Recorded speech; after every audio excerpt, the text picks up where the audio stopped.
the stage, Jennifer Walz, who's going to speak on dynamic changes in the peri-ictal period. Thank you. Hi, good afternoon. Thank you for the opportunity to speak today. So I'll be talking about local functional connectivity changes in focal epilepsy in the time leading up to, during, and following focal seizures. So to do this, we use EEG and fMRI. The way we traditionally use this information in epilepsy is to get the epileptic events in high temporal resolution from the EEG, such as seizures when they occur. And then the fMRI gives us an indirect measure of neural activity based on blood oxygen changes. The bold signal as defined as blood oxygen level dependent fMRI signal. And from that, we can fit the bold data to the EEG, usually with a simple general linear model, and find the parts of the brain that are more active during the seizure. But in this study, we want to look at local connectivity in the brain. And for that, we're using a Rijo analysis, which stands for regional homogeneity, but you can just think of it as local connectivity. So we zoom in on one little piece of the brain, a 3 by 3 by 3 cube of voxels, which are just 3D pixels. Each one of them has a bold time series, and we just correlate those time series that within that cube using a Kendall's coefficient of concordance, or KCC. And if that value is high, we say that the central voxel there is highly locally connected to its adjacent voxels, to its neighbors. So what that gives us is a local connectivity map where the blobs would represent areas with high local connectivity. But then we take this one step further so that we can look at dynamics. And to do that, we use a sliding window approach. We select a window in time that's 2 minutes wide, do the same analysis, and that gives us another connectivity map. We can slide the window across the entire scan, repeating this analysis over and over. And then that gives us a whole time series of connectivity maps. And for each voxel in these maps, they each have a time series of the connectivity. And then we can relate that somehow to a seizure. So the issue now is the data. This type of data with focal seizures in the scanner is very difficult to acquire because focal seizures are relatively unpredictable and rare. If we do capture one in the scan is often aborted for patient safety.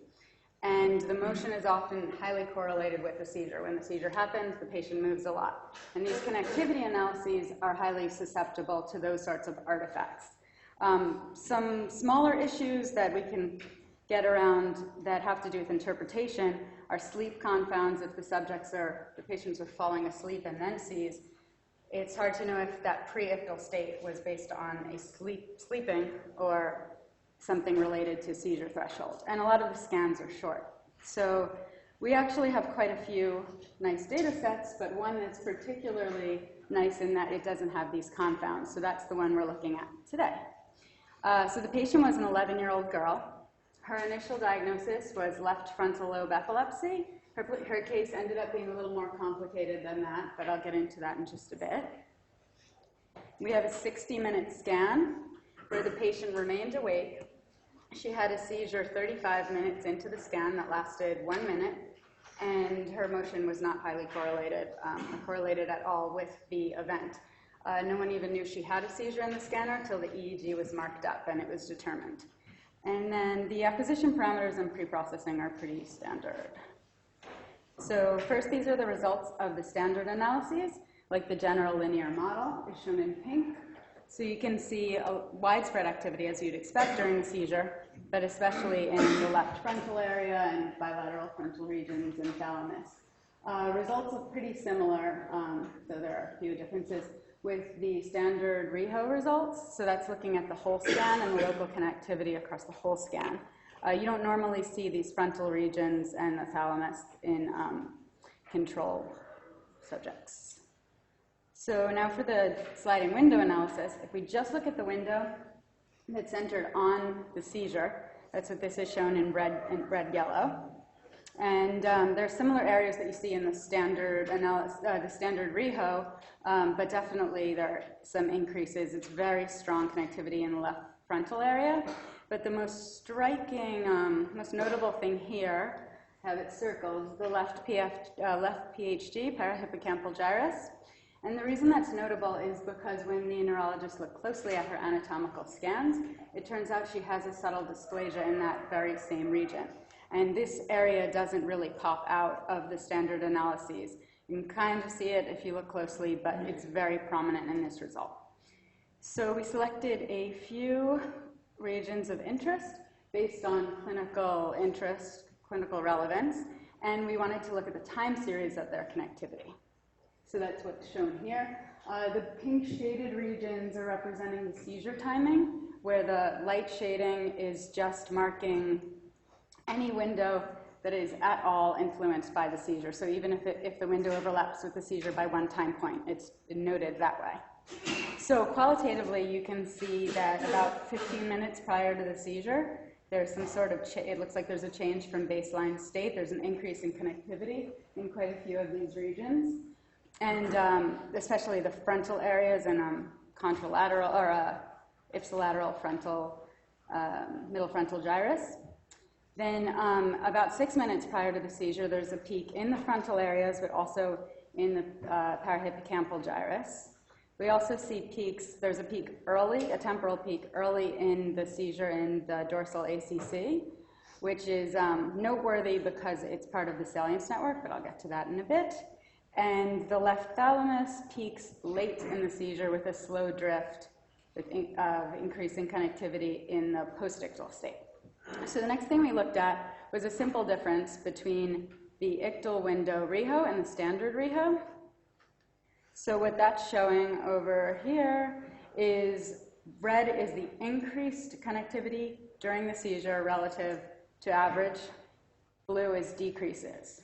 And if you look at the areas that are circled, you can see a wraparound, a center surround effect, where there are decreases in connectivity in areas surrounding where there are increases in a subset of these regions. So the contralateral frontal area and the peri-hippocampal gyrus. There's also a big increase in the right insula. So now to interpret this, it's N of 1 again is a little bit of a theme today. So we have to be a little careful, but this is what we think the data might be trying to tell us. First of all, we see large-scale network connectivity changes preceding the focal seizure. The dorsal ACC that we saw, along with the right insula, those are main nodes in the salience network, which are associated with switching attention. So we think that might play a role in the transition to the ictal state from that state of a low seizure threshold that's deviating from baseline. The reason we think this might be the case is because a lot of focal seizure patients have triggers based on task switching or external stimuli. We also saw that center surround effect, which has been seen before in intracranial EEG. There's a few studies that have shown that, and it's normally interpreted as surrounding regions trying to suppress propagation of seizure activity. And finally, the thalamus, based on what we're seeing here, it suggests that the thalamus might have a role in actually terminating and suppressing seizures. The role of the thalamus in focal epilepsy is a bit unclear, maybe complicated, but this idea of seizures, of the thalamus having a role in seizure termination has been suggested in absence epilepsy. So I can't call these conclusions, so I'm leaving them as questions because more data is needed to really show that these are real things happening. So I guess we will need more data, first of all, and different kinds of data, so the different, using other modalities and ways to explore this in future studies. So let me just quickly acknowledge everyone at the Florey, especially the epilepsy imaging group and Graham Jackson, and listed here are the key contributors to the work. Thanks.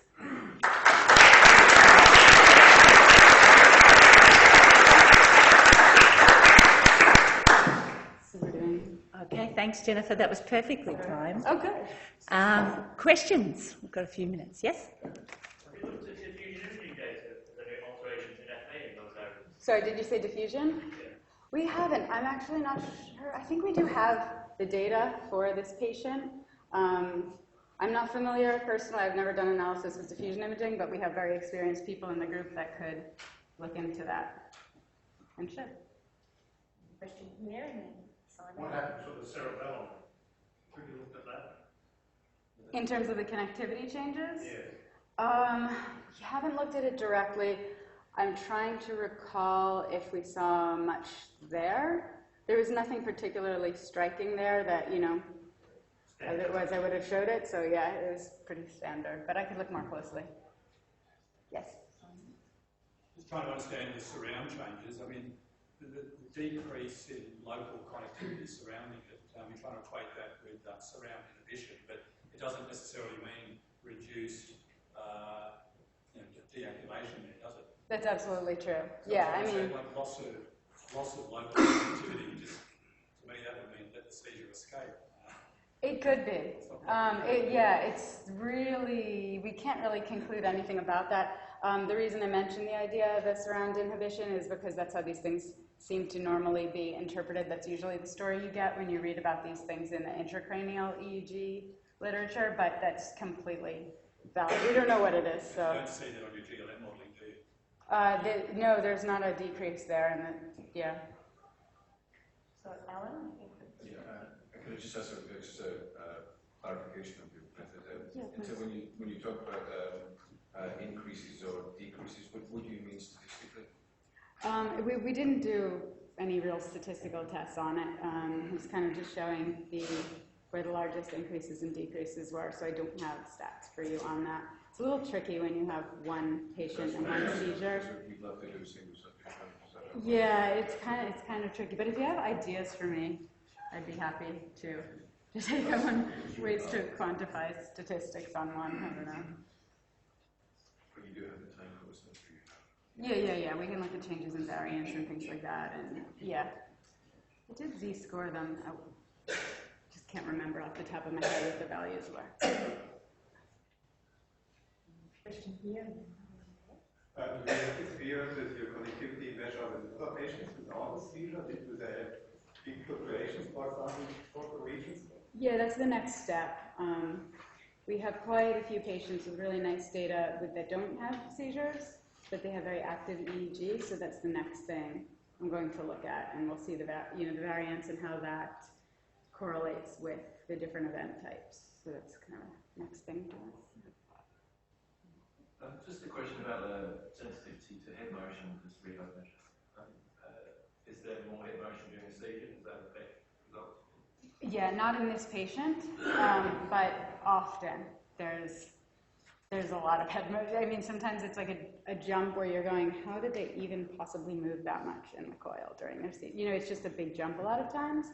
So, I mean, there's pre-processing steps. There's a lot you can do, but it's a little trickier to interpret. You just don't want to be interpreting motion-related effects. So.